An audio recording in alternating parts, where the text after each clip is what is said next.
Inanunsyo ng Israeli forces ang umano'y matagumpay na operasyon naman sa Gaza kung saan napatay umano ang tagapagsalita ng rebeldeng grupong Hamas.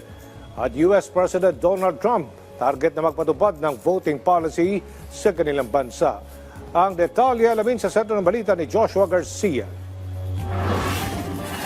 Kinumpirma ng Israeli Defense Forces ang pagkamatay ng spokesperson ng rebeldeng grupo ng Hamas.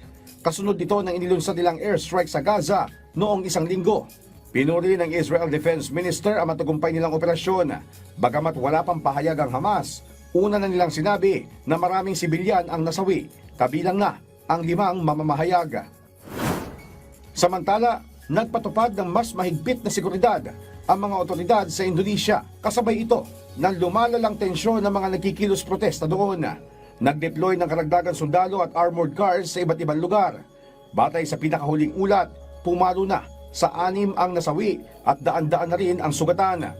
Magugunitang sumiklab ang pag-aaklas ng ilang grupo doon dahil sa pribilehiyo at mataas na benepisyo ng mga mambabatas. Isang motorcycle driver din ang nasawi noon nang sagasaan ng isang police vehicle sa gitna ng demonstrasyon.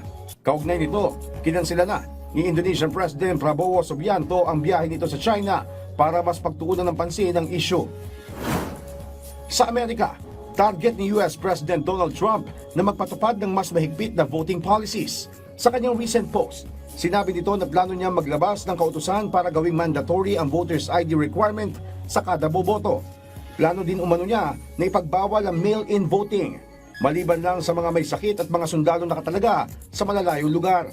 Tanging paper ballots lang anya ang dapat gamitin para masiguro ang integridad at pagiging patas ng halalan sa buong bansa.